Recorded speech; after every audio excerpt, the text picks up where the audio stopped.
Hello, beautiful souls, and welcome to our podcast, Soulful Growth to Success. And today we have an amazing guest, Vaishali Kumar, and she is a registered clinical counselor, a kinesiologist, and so much more. So, Vaishali, thank you for coming in our studio, and I just love your presence.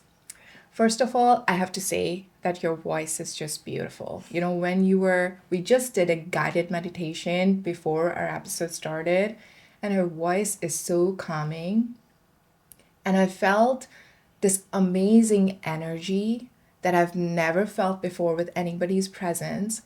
So I'm just so happy and glad that you've come to our studios. And would you like to tell our listeners a little bit more about your expertise and a little bit more about what you do? Yeah. For sure. Well, first of all, Prabhleen, thank you so much for having me. You've also got such a wonderful presence, and it just ignites the soul almost, this vibrant vitality in you. So I'm really, really happy to be here. And I'll talk a little bit about myself. Thank you for your intro.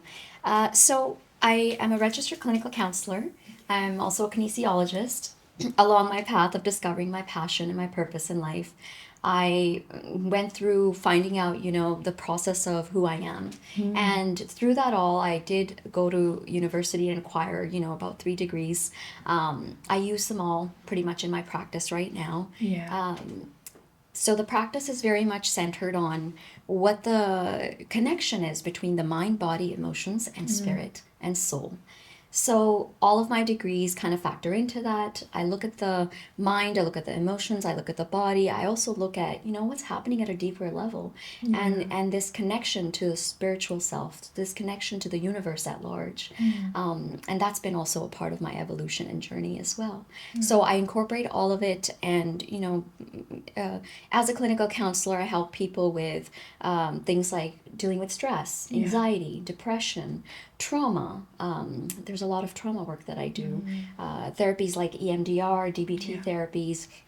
I also work with people who have borderline personality disorder. I do work with families and children and women and men and couples and marriage counseling and things like that. So my work really evolved and came from a deeper inner kind of direction and resolve to help serve people. And I think that's always been my driving force. Ever since I can remember, I've always wanted to help people. And this has taken me deep into the field of health and wellness and mental health. And everything is actually very well tied together because we're not isolated individuals, right? We're connected to each other, and there's very much connection between our own systems that we think are so separate.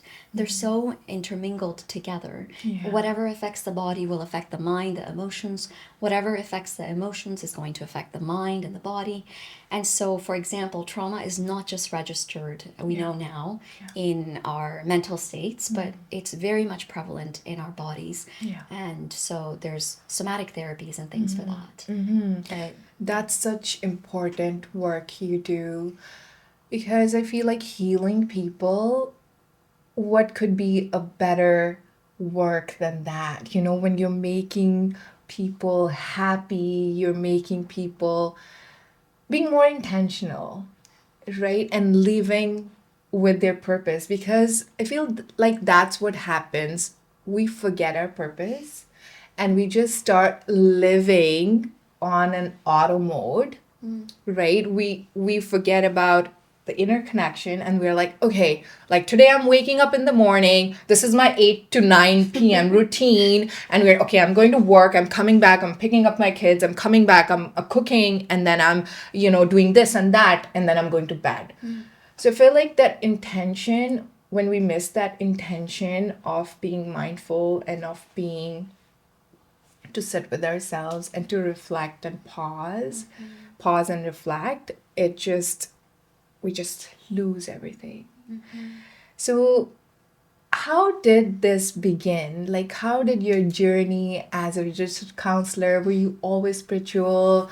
Were you like that as a child? Like, how did you get into this healing business? Well, it's interesting. I can definitely talk about that.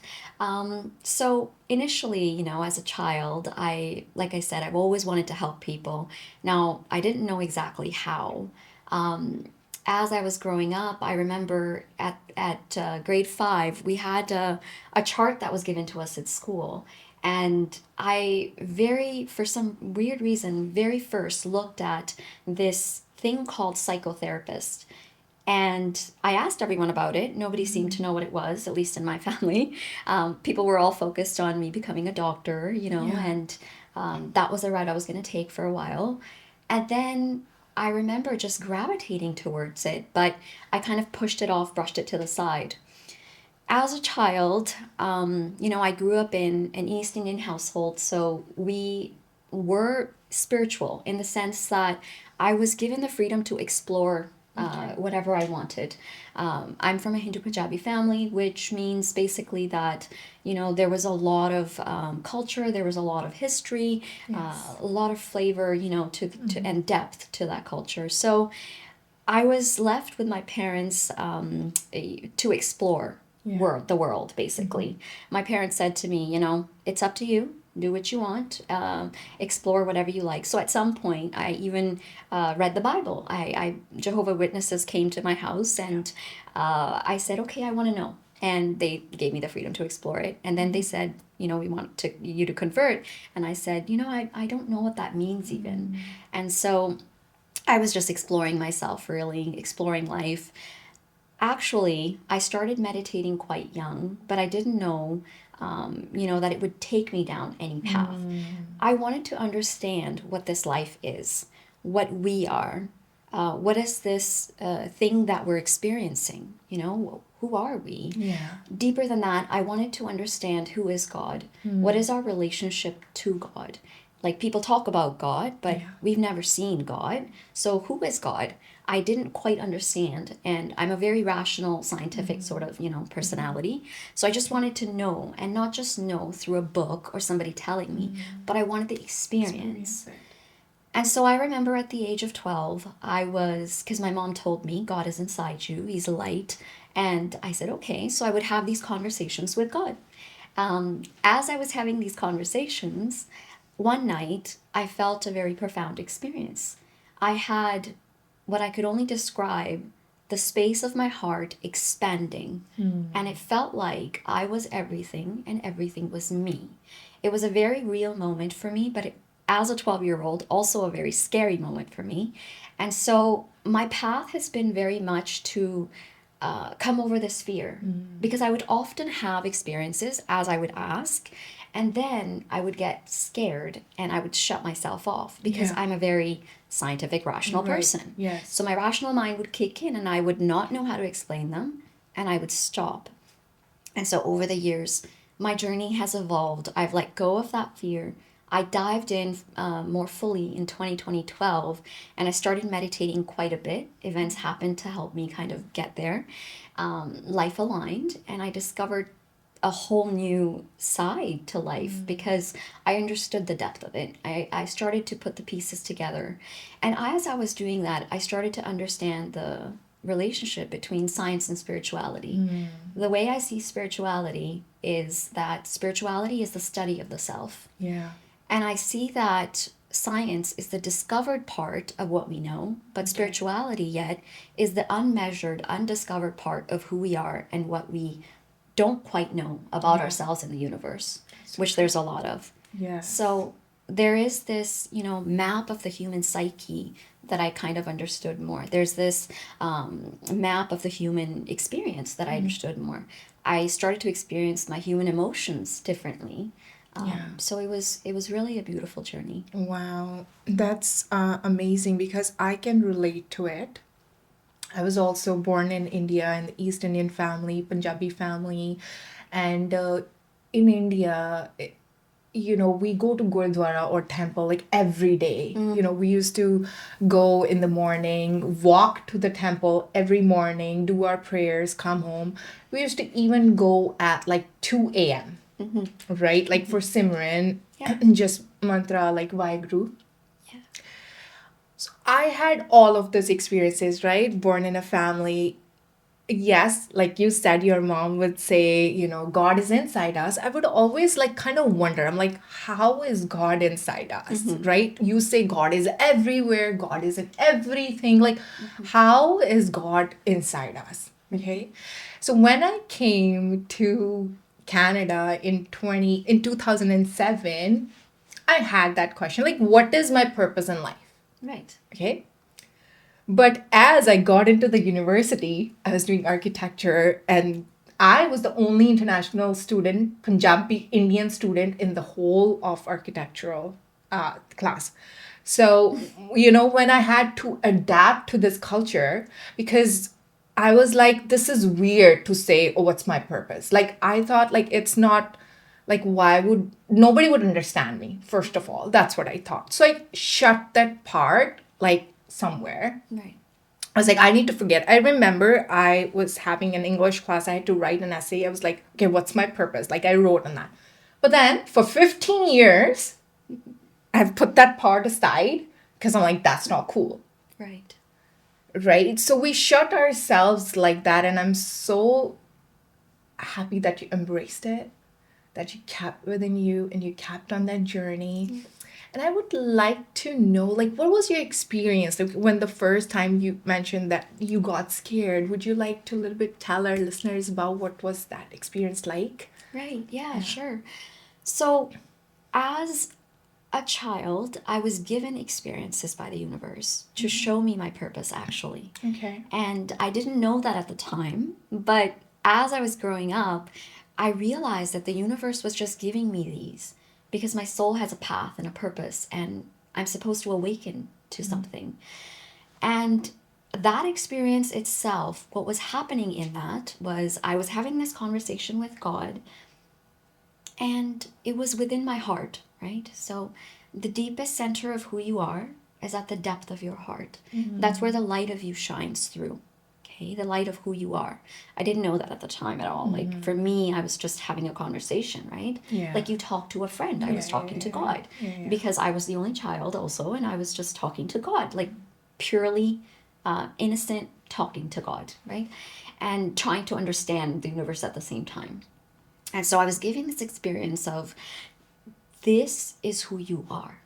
And it felt like my chest had just opened wide. Like it was just space everywhere. And I felt the world inside the space. So instead of me being, an individual, I felt that I was everything and that everything was me. So everything is connected. Yeah. Fast forward, of course, my experience evolved, and I've seen that more as my consciousness is expanding more and more. But at the time, I was just very, very scared, and Yeah, I like, shut what down. is that? Yeah. Yeah. And I was also having a conversation with a friend yesterday about that when you are open to the universe, you are not only open to light energies, but also dark energies, right? Like you are just open, Yeah. right? So it's very important. Would you like to tell us a little bit about like how you protect yourself from those energies when you're just open? Right.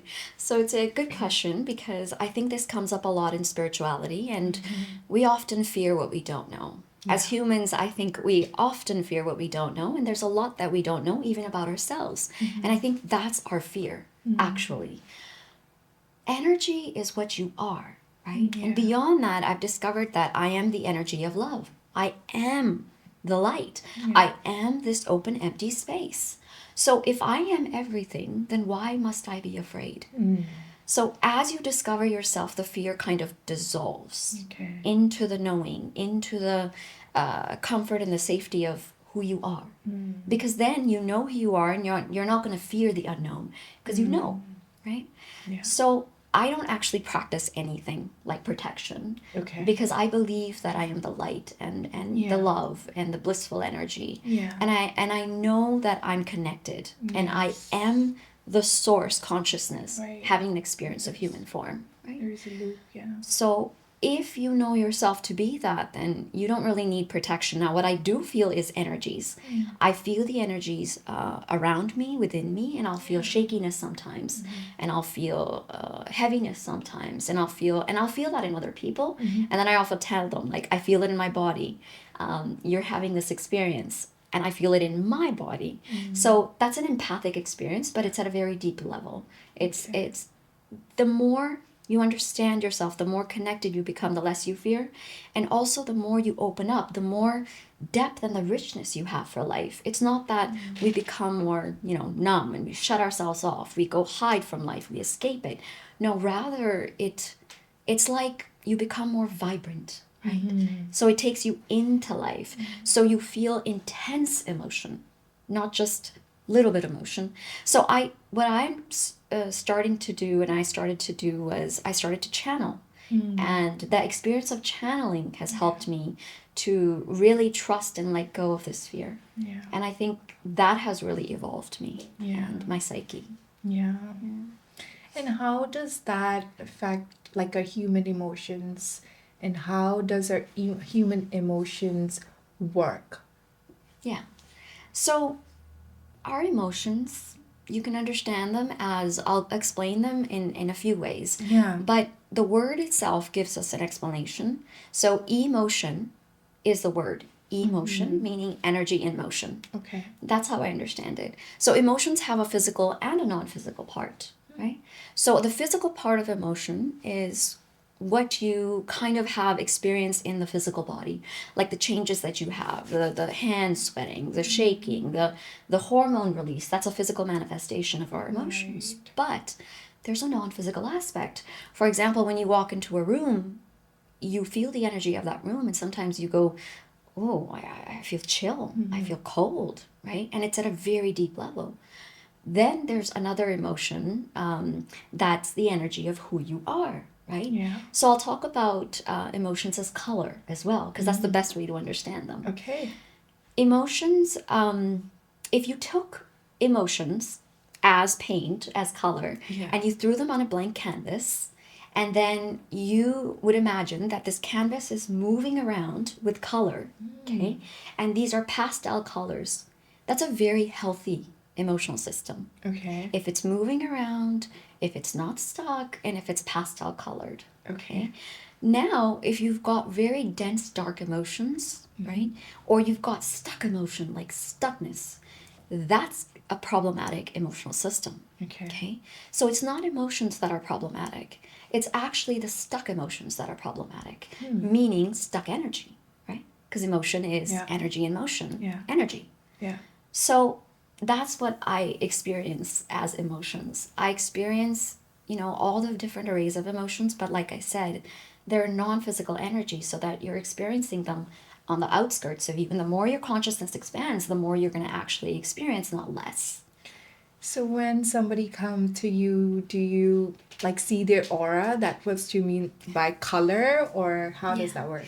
So, So what happens is, as I was developing along my path, I did have an experience of noticing people and their auric field. Okay. Like one time, my mom, actually, funny story, she told everybody when I was having these spiritual experiences that I was having them, and her acquaintances were like, we want to come and we want sessions with you. And I was telling her, like, I'm just going to meditate, because that's where I am at. I'm kind of exploring. I don't know what's going on. So I guess with me, a natural like Reiki activation was happening. I didn't actually go to get activations or anything, but they naturally just activated as part of the DNA. But at that time, I said, okay, fine, they can come. I'll just meditate. She came. I meditated. At that time, I was exploring, and I read very little about spirituality because I want to experience it. But somebody had recommended a book to me. It's called Hands of Light. Okay. That book was amazing. I read parts of it. I didn't read all of it. But the parts that I did read, I gravitated towards. Now, I was looking at healing and how does that work? So I had a few instances to show me. Like my dog got in an accident and the healing came out. But that day in particular, this lady came and sat, and she said, okay, I want to experience, like you're reading about healing experiences that are happening. And I said, okay, I'm just going to meditate actually. But I noticed this blue auric field around her. And it was blue only on her right side. And, or actually, sorry, on her left side, now that I think about it. I said to her, I, I, I'm noticing something. I just want you to tell me, like, have you had a hard day? Is something going on with your right arm? And she's like, I actually have. I'm a janitor and I have cleaned the entire school today. My right arm is hurting. So I said, Wow. oh, okay. So I started to notice these things. And then I started to also notice that the tree has an energy that, I could notice and see. I started to sense more than I could see, but I didn't really work to evolve these kinds of abilities. What I was more interested in was knowing, who am I? What's this life? Yeah. And what's my connection to God, Yeah. like I said. Yeah. So with that evolved the channel. Yeah. Yeah. It's so funny. My 5-year-old son, Yeah. he comes from school, and at school he's taught about the colors of emotion. So he would say, Mama, I am in the sad zone, which is a blue zone, right? Like he's like, Mama, I'm in the sad zone. I didn't like this and all of that. So it's so beautiful for a 5-year-old to know their emotions. They're in the blue zone or the angry red zone. And I also watched the movie Inside Out with him. And it's so beautiful to that a 5-year-old would know their emotion, but not an adult would. Because, we would go through our lives, like I just said, being unintentional, and we would don't even know how we are feeling. Like we're not processing that. Right. Right? So how do you help your clients process those emotions? Right. So emotions actually serve a purpose, right? They exist for a reason. They're not our enemies. And I actually just filmed a small video yesterday and had a client session that, I was telling my client where they were feeling like it's the enemy. And I was saying, it's not. Your emotions are actually your friends, right? Sometimes I find we're taught that certain emotions are bad or wrong. For example, largely anger is ostracized in our society. There's even talk of we shouldn't be angry. We push our emotions away, you know. So I recently wrote a workbook about anger because I feel like it's a very important emotion to work with. Our emotions are information guidance systems. That's how I see them. That's how I experience them. So I say, if the whole point of life is to experience love and happiness and bliss, that's what all of us want. Every single one of us on this planet wants happiness. Anything that we do because we desire happiness and we think it's going to make us happy. Yeah. So now if we're wanting happiness, but we don't use our emotions to guide us, then how are we going to get there? If we shut ourselves off to the emotional experience, we're not going to experience our human self the way that we could. We're not going to experience the depth and the richness of life. And we're not going to get to the end goal, which is our desired happiness. So I help people to connect with their emotions, to not see them as enemies, and then to also understand the purpose of different emotions. For example, anger. When it arises, it's arising for a reason. So maybe there's unmet needs or there's boundary violations happening. Maybe the body's hungry or tired or, there's multiple things going on. There's often many reasons, right, for an emotion. And so we have to understand and work with it. Anger often is an emotion that says, I don't want the experience that's happening right now. I want something different to what is, right? Sadness is different. Sadness tells us, I feel emptiness. I feel unfulfilled. So then we have to create our lives, right? Because we're the creator of our lives and our journeys. We have to then come into our life more, into the mind, body, emotion system, and create and change that. So we can use these emotions to navigate life. Now, sometimes there's been a lot of trauma for people, and the trauma will almost detach them from that emotional experience, numb the emotional experience. And so I also help people to kind of come back from that state, get over the numbness, and embrace emotion in a very gentle and nurturing kind of way, which is trauma processing. Is that where the anxiety stems from? like the anxiety of when there's unprocessed trauma, there's or childhood wounds, all that comes up from, and then you are now having panic attacks and you are feeling anxiety every single day. Is that Right. what the reason? Yeah. Well, anxiety specifically is a fear-based experience, Okay. right? Yeah. It manifests in the body as certain symptoms, you could say, but it's rooted in fear, right? And usually fear is helping us, right? It's Yes. telling us, like, if you touch your hand on a stove, right? Yeah. And then you remove it, you're like, oh, that hurts, that burns, so you're not going to do it next time.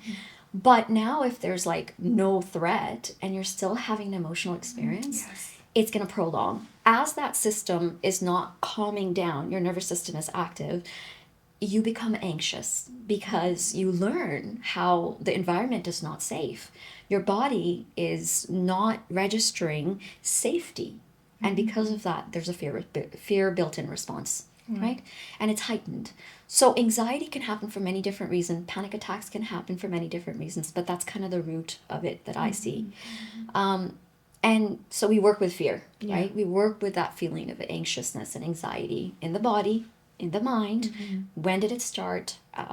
When did it first appear? Yeah. What does it look like right now? How is it affecting your functionality?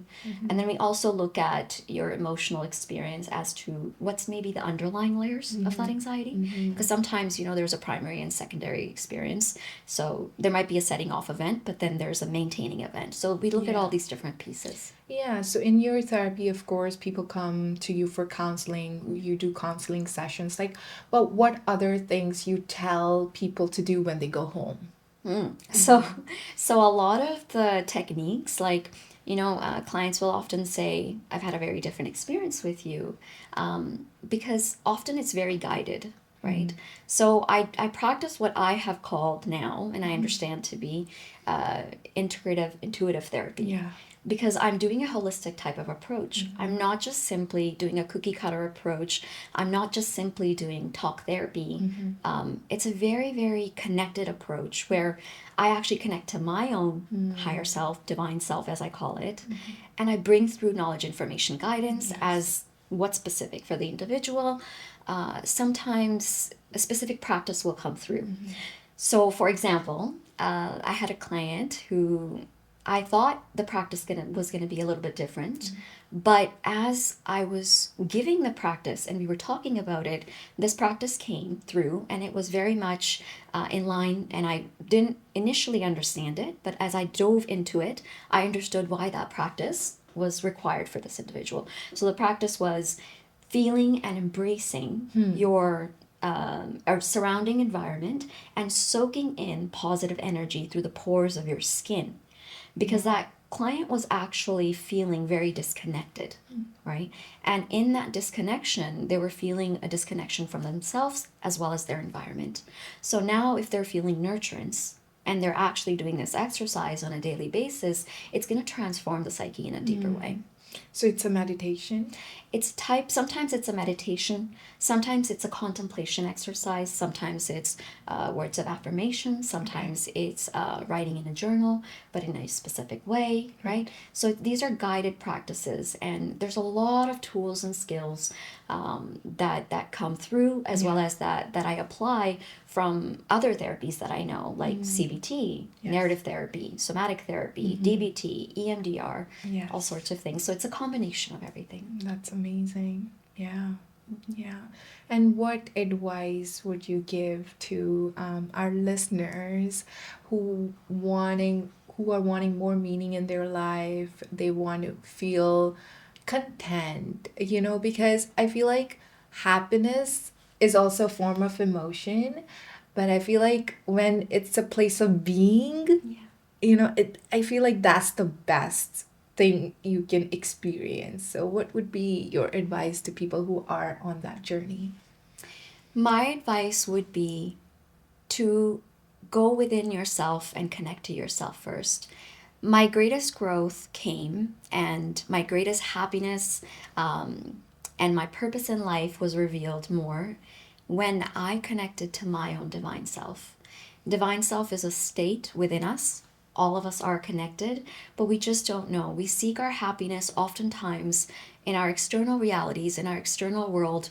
And though we can have an experience of happiness in the world, and we should enjoy the world, these are temporary forms of happiness. The permanent state is within.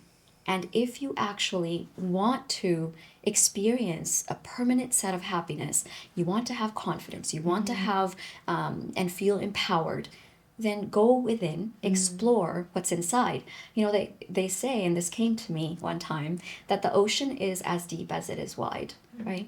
And only when we navigate to the depth of the ocean can we navigate the surface and go far. So if you want to expand into your life, serve your purpose, then go and dive in deep first and connect. You know, an analogy is just coming to my mind. It's like a tree. You know, if you want to grow, you got to grow deeper in your roots. Correct. Because a big tree cannot have, like, you know, Yes. small roots. So Yes. that's just so beautiful that you came. And is there any offers that going on, anything new that's going on in your business and you would like to tell our listeners about it? Well, actually, I'll be releasing a workbook. It's about a 60-page workbook. There's a lot of channeled messages and information on there that is new for me, even. So it's a very different way of thinking about anger and working with anger. There's exercises in there that are quite new and transformative as well. So I'll be releasing that.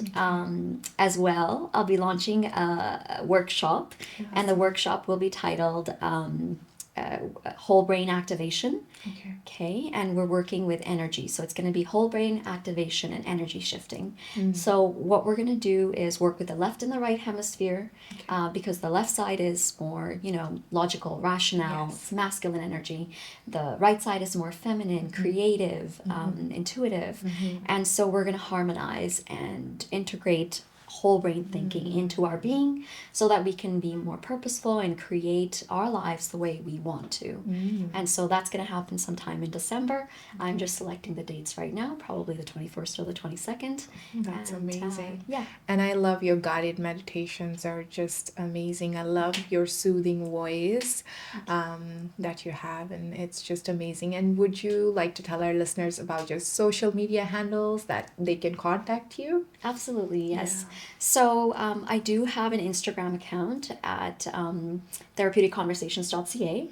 My website is therapeuticconversations.ca, and you can email me for inquiries or anything, you know, that if there's any services or you want to know more about me, etc.